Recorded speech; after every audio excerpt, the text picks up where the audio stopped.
Welcome to the podcast Selling Real Estate with Kelly Cook, where we will discuss the latest and most relevant business strategies to help you do one thing extremely well: sell more homes. We'll discuss everything from business planning to lead generation and conversion to past client customer service and everything in between.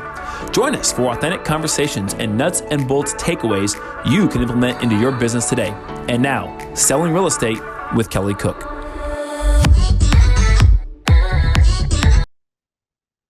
Hello, everybody. Welcome back. It's another episode of Selling Real Estate with Kelly Cook.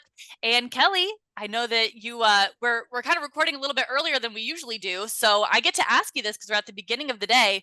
What is your goal for the day? What is your I know you're already having a great day. You're setting yourself up for a great day, but if you could accomplish one thing today, what would that be? What's your goal? It's not to burn the house down when we have part of our admin staff not here, right? Okay. Keep they're on vacation. Keep it moving. Keep it under control. Don't burn the house down. Keep it moving. Try to get through it. Got a few people on vacation, so sometimes that is the goal, right? Is just to get through whatever challenge that there is. Doesn't have to be anything crazy. Just get through the day and make it better and not worse. So yeah, absolutely.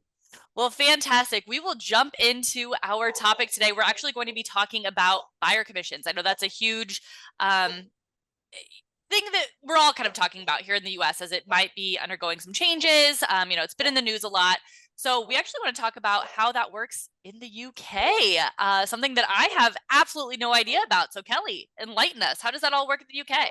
Yeah, I think this goes along really well with the whole topic of, like I said, the buyer agent commission lawsuit and what everyone's wondering what's going to happen. I know that in our MLS, for example, in Phoenix, we're already seeing more homes. The percentage is up decently. I think it's up 9% of homes that are, which by the way is hardly any, but because there's pretty much at when this happened, you saw maybe one or two, and now it might be I don't know, 20, right, or 15. So. But it's still increasing. And so I think it's probably going to continue to increase as conversations take place in households or online, social media, whatever, about what happened with that lawsuit, what that means for homeowners and home sellers. So I think it's important for us to know, get some perspective on how it works in other countries. Now, the UK is a good one to talk about because it's probably the most similar country to ours in many ways, right? Yeah. Yeah, we're allies and on the world scale and all this stuff, right? And so a lot of English ties, whatever. So I think it's very important to go and talk about it. Now, Australia is another one too as well. But we're going to talk about the UK right now, for example. In the UK, did you know there really aren't buyer agents?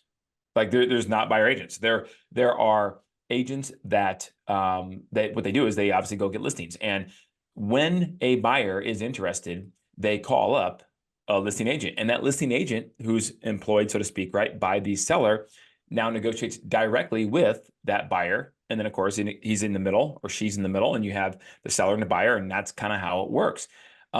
It's very intriguing. Now, the other thing that goes along with this is the UK doesn't really have part-time agents.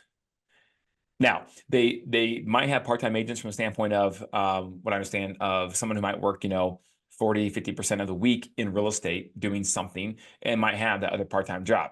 Okay. But they don't have the agent that just gets their license to represent their mom, and really has no intention of doing hardly anything. Career. Yeah, that's right. That's right. Maybe do one deal a year, maybe, right? That kind of thing. It just doesn't exist over there. And the main reason why, check this out, Elizabeth, is because to have access to what they call their MLS, if you will, right? It costs somewhere in the ballpark of around £10,000 a month, right? Oh my gosh, yeah. Yeah. So this one agent that I was talking to, whatever, that and heard on a podcast, another agent as well, it said that they spend in the ballpark of £120,000 a year for access to this data, to have that to advertise to people about their properties. And so that person spending that money, if they have a team, let's say, they don't have the patience to have that person come on board who's the quote part-timer and give them access to something that costs them a lot of money when they need those seats in the login, right? The login seats for the people who are really giving it a go and trying very hard. Furthermore, a lot of agents that are on teams in UK, my understanding, I don't think it's across the board like this, 100%, but the majority, it sounds like, in the UK, they're on salary. So you have like the team lead, if you will, and the 1099 sales agent commission structure isn't a super popular one over there. Because what happens is you have the person who's bringing in a lot of the rainmaker, if you will, right? Who's covering the bills and expenses and paying out for all this stuff, and then you have sales consultants, sales associates, if you will, because now if they're not offering a buyer's agent commission, you on the listing side are having to show all the properties. Yes, even the ones with lockbox. Why? Because the buyer doesn't have an agent. So even that house that you think, oh man, it's a below average house. It's in such and such area, it's below the average price point, blah, blah, blah. And so, yeah, lockbox, no problem. That's what we all think right now, because of course the buyer agent's going to come in there, they're going to open it up, they're going to tour the house with their client, etc. Well, now you are that person. And so you have to have, and if you're that person, that team lead, or if you do anything on volume at all, you can't be every showing. Some of these houses that are priced really well, that are in the affordable range, call it, right, in whatever city marketplace you're in, they might get 10, 20 showings a week.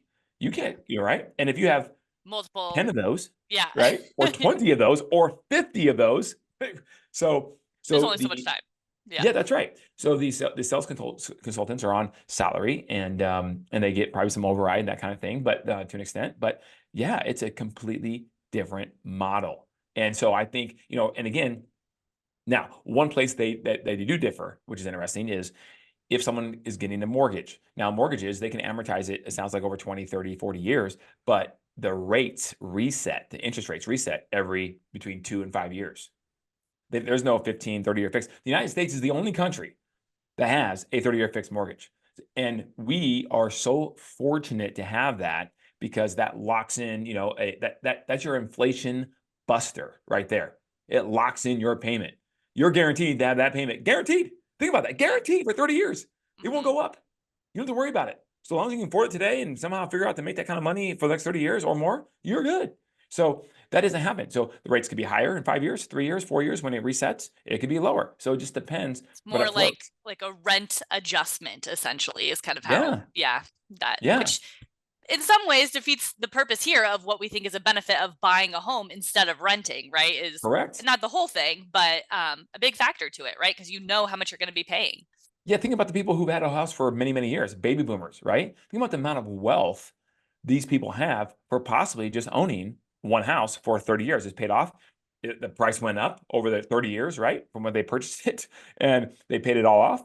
And the house they bought for $250,000 is probably worth $1 million now. I don't know, 30 years later, right? And it's free and clear, $1 million, boom, right? That they wouldn't have had besides their pension, 401k, whatever else they have, right, going on for retirement, and savings for the 30 years they worked or whatever, right? So it's crazy tool that we are just so fortunate. We don't realize how fortunate we are to be homeowners in America from that standpoint. By the way, UK is probably known on the world scale as one of the best or better places to own real estate, but yet it doesn't hold a candle to the advantages we have here in America.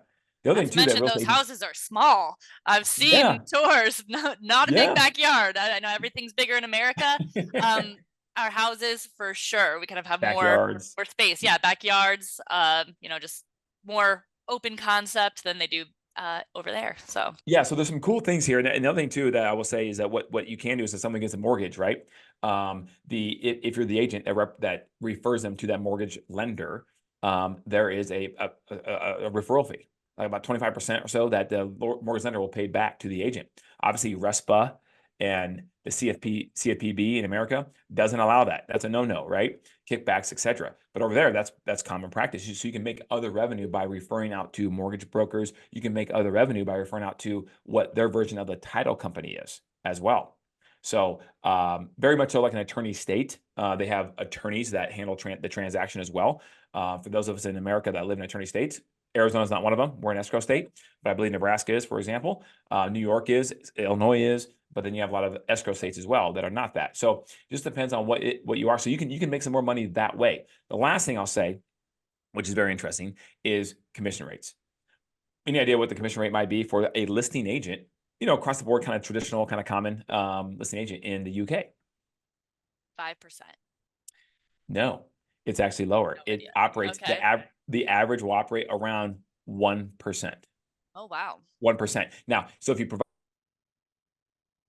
they'll charge up to maybe a point and a half.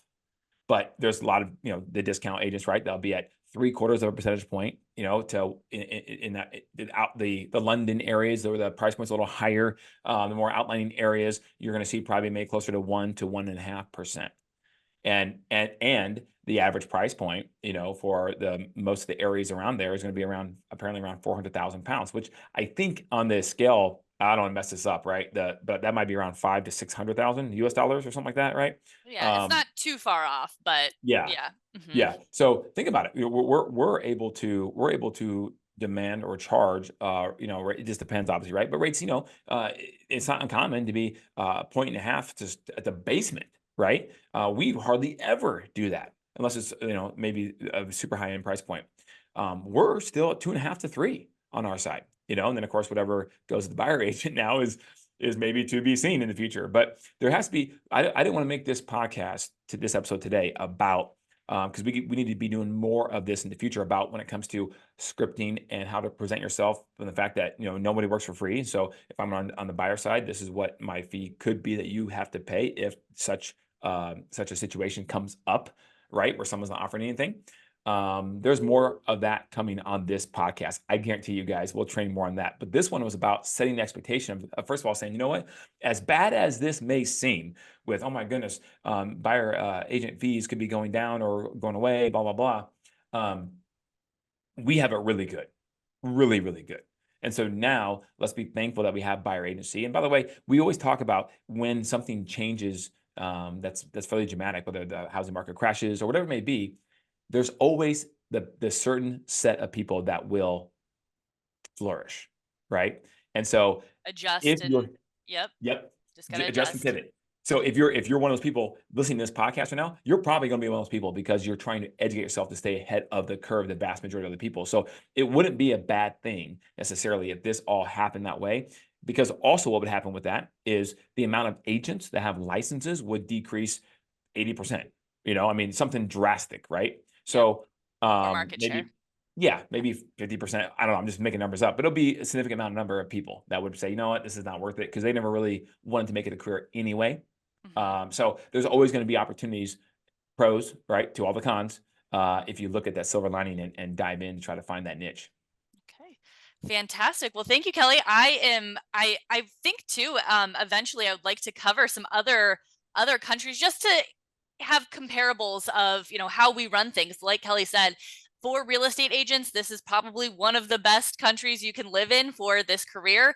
For a lot of careers, we are America, of course. I know that, the land of opportunity, but specifically for real estate agents, just kind of looking at how they run things in different parts of the world is really interesting to kind of take a look back and see, okay, the way that we have things structured, even if it changes slightly, is pretty advantageous, right?